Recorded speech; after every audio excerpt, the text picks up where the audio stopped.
All right, let's talk about the number one secret, and I think one of the biggest contributors to the success that I've had in running my art classes.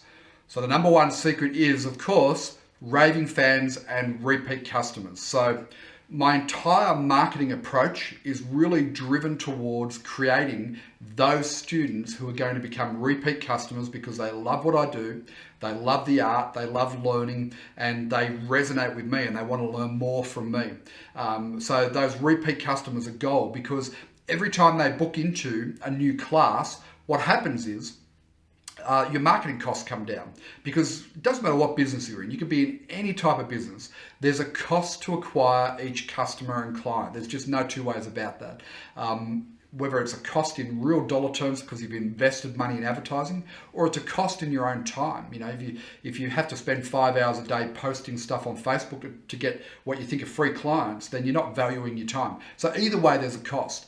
However, when you've got a student who's been to a class and they've loved it, right? They've come along, they've done a painting, they've had fun, they've had a few laughs, they've got a finished painting at the end of the day, they've loved you, the art teacher, right? They absolutely loved everything. They go home and they're raving about it and their family and friends think they're a genius because they've done a painting.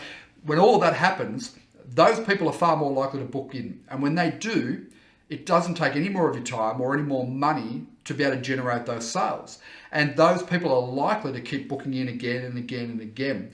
And that's what we want to aim at. So all of our marketing is driven towards generating a base of raving fans and repeat customers. These people, make up 80 or 90% of my income once I get to the point where I've got momentum. Okay, now I've built my art classes twice, right? So originally I lived down in Melbourne and Geelong, and I built my art classes down there initially, and I had a great group of repeat customers, regulars, and they'd rebook in all the time. So 80% of my classes were made up of people who had already done an art class, right? So that was a really good position to be in. And then through life changes, I moved north to Queensland and had to start from the start. And so right now, I'm into month 4 of running art classes in 2 different towns now.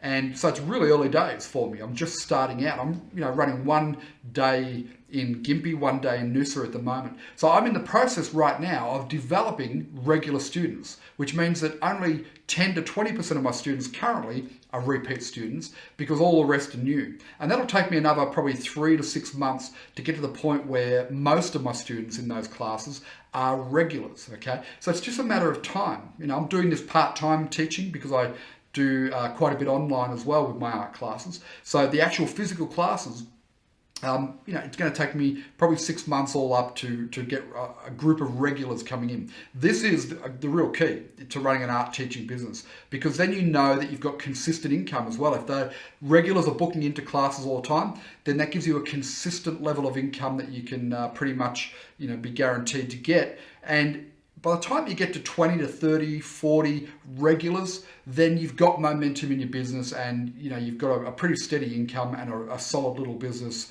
teaching art, which is what we're aiming for. So secret number 1, regular customers, raving fans, you need to develop those over time.